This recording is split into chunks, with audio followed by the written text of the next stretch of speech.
L'intentionnalité est le principe central du minimalisme. Qu'il s'agisse de relations, d'économie ou de vêtements, le minimaliste entretient un lien intentionnel avec tout ce qui l'entoure pour déterminer ce qui est essentiel à son épanouissement et à son bonheur. Ce lien d'intentionnalité sert notamment à réduire sa consommation de choses inutiles. Beaucoup de gens ont du mal à réduire leur pulsion d'achat et c'est pour ça qu'ils deviennent minimalistes en premier lieu. Avant même de s'intéresser au reste, ils veulent juste arrêter de succomber à leurs désirs. Si c'est aussi ton cas, je te donne aujourd'hui quelques astuces minimalistes pour arrêter de surconsommer et être plus heureux avec moins de choses.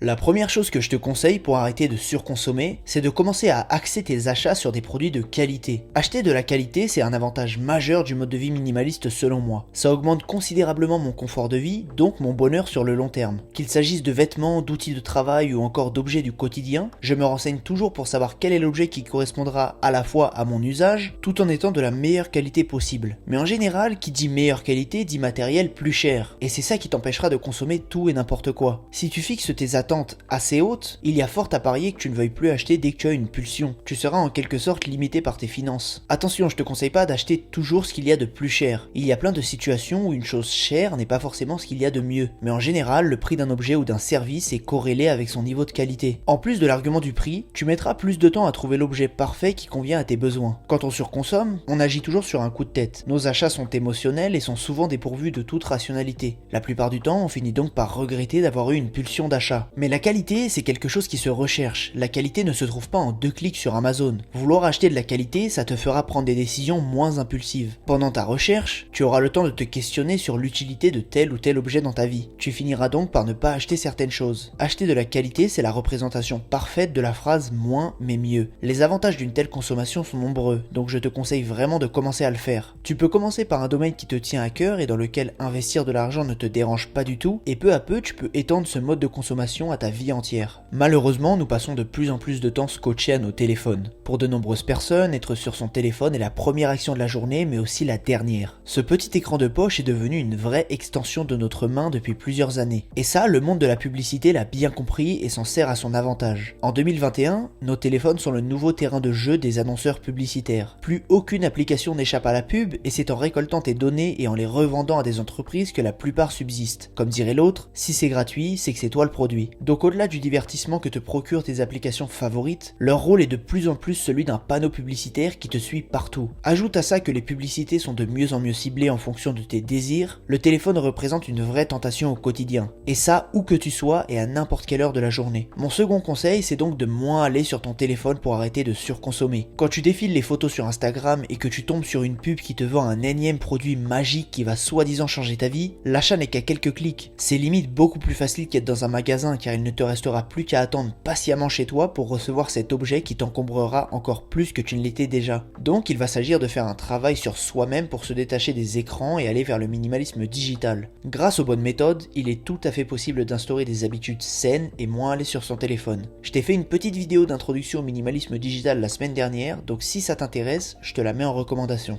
La troisième habitude qui réduira ta surconsommation, c'est de savoir définir clairement tes besoins. Pour ça, il est vraiment important de développer un bon lien d'intentionnalité avec tes possessions. À force d'être minimaliste, j'ai appris à reconnaître mes besoins de manière assez intuitive. Mais au début, il était important pour moi de me poser certaines questions avant de faire un achat. Par exemple, s'il s'agissait d'un achat à usage personnel, je me demandais s'il allait améliorer mon confort de vie. S'il s'agissait d'un usage professionnel, je me demandais s'il représentait un investissement rentable qui me permettrait de fournir un travail de meilleure qualité. Donc d'avoir de meilleurs résultats. La meilleure technique que je connaisse pour distinguer les besoins des désirs, c'est la technique de la wishlist minimaliste. Je t'en parlais dans une ancienne vidéo, mais en gros il s'agit d'avoir une liste de souhaits dans laquelle tu notes les objets que tu voudrais acheter. Et tu notes aussi si cet objet est un désir ou un besoin. Le but c'est de laisser s'écouler quelques jours, voire quelques semaines pour voir si ton envie d'acheter l'objet est toujours là. Si l'envie reste, il s'agit certainement d'un achat qui te serait utile. C'est la même logique que quand je te parle d'acheter des choses de qualité. Je pense que face à la surconsommation, il n'y a vraiment rien de mieux que de laisser traîner une envie d'achat. Parce que surconsommer, par définition, ça relève de la pulsion, donc de quelque chose d'instantané. Si tu as envie d'avoir accès à mon modèle de wishlist minimaliste, je te mets un lien en description pour que tu puisses la télécharger en PDF ou en tableur. Tu n'auras plus qu'à la remplir au quotidien pour apprendre à connaître tes besoins. La quatrième astuce pour arrêter de surconsommer, c'est de penser au prix d'un objet par rapport à ton temps de travail. En gros, à chaque fois que tu vas vouloir acheter quelque chose, essaye de ramener ça à ton salaire à l'heure. Mettons que ton salaire soit de 12 € par par heure. Si tu souhaites acheter une nouvelle paire de chaussures à 120 €, au lieu de juste voir un prix sur une étiquette, vois ça comme dépenser 10 heures de travail d'affilée, soit plus d'une journée de travail. En confrontant le prix d'une chose aux efforts concrets que tu dois fournir pour l'obtenir, tu remets en perspective l'utilité de ton achat. Dépenser certaines sommes, ça finit par te paraître beaucoup moins anodin, car tu penses tout de suite au temps que cela représente et tu te dis que ta pulsion de consommation ne vaut pas vraiment le coup. Cette technique, elle fait vraiment réfléchir à deux fois quand on est sur le point d'acheter un nouveau téléphone et qu'on prend conscience qu'il s'agit d'un mois entier de travail par exemple. Ce cinquième et dernier conseil est selon moi l'un des plus importants pour éviter de surconsommer, mais aussi pour embrasser un mode de vie minimaliste sur le long terme. Il faut que tu apprennes à définir tes valeurs. Ce que j'entends par là, c'est qu'il faut que tu te demandes quelle personne tu veux être de manière générale. Est-ce que tu veux être une personne qui investit de l'argent dans peu de choses de très bonne qualité qui lui permettront de vivre une vie plus heureuse? Ou est-ce que tu préfères consommer à outrance pour toujours être à la mode, te faire soi-disant bien voir par certaines personnes et te sentir à la page juste parce que tu as un nouveau téléphone chaque année? Il n'est pas toujours facile de réduire sa consommation, c'est vrai. On peut être mal vu socialement, passer pour quelqu'un de bizarre ou même quelqu'un de radin. Beaucoup de gens pensent que le minimalisme est un ensemble de règles visant à contraindre, mais ne voient pas tout le bonheur que ça apporte. Si tu penses la même chose, tes valeurs ne sont malheureusement pas les bonnes pour aller vers l'essentiel en termes de consommation. Par contre, si tu es prêt à voir tout ce que le minimalisme a à t'apporter en termes de bonheur, tu accepteras bien plus facilement ce nouveau mode de vie et tu n'auras aucun souci à consommer moins mais mieux. Connaître tes valeurs te permettra aussi de savoir quelles dépenses tu veux privilégier et quelles dépenses tu veux supprimer de ta vie. Par exemple, si tu adores voyager, tu n'auras aucun mal à investir dans des beaux voyages. Avec des valeurs claires, tu pourras gérer tes dépenses bien plus facilement, donc éviter d'acheter tout et n'importe quoi. Ces 5 conseils te permettront d'arrêter de surconsommer et d'aller vers une relation plus intentionnelle avec tes achats. Si le sujet te plaît et que tu souhaites renforcer ton lien d'intentionnalité pour t'améliorer dans la pratique du minimalisme, je t'invite à t'inscrire à mes lettres minimalistes. Ce sont des mails privés dans lesquels je te donne des conseils et des astuces sur le minimalisme que je ne partage jamais sur YouTube. Donc si tu veux avoir accès gratuitement à ce contenu exclusif, clique sur le premier lien en description et ne rate pas la prochaine lettre qui est sûrement sur le point d'être envoyée. Laisse-moi un petit j'aime, abonne-toi à ma chaîne et partage cette vidéo si elle t'a plu. Ces petites actions pour toi signifient beaucoup pour moi, donc je t'en serai vraiment reconnaissant. Aussi, je serais curieux de savoir quelles sont tes astuces pour moins consommer si tu en as. Dis-moi ça en commentaire, j'ai hâte de te lire. De mon côté, je te dis à la semaine prochaine pour une nouvelle vidéo minimaliste.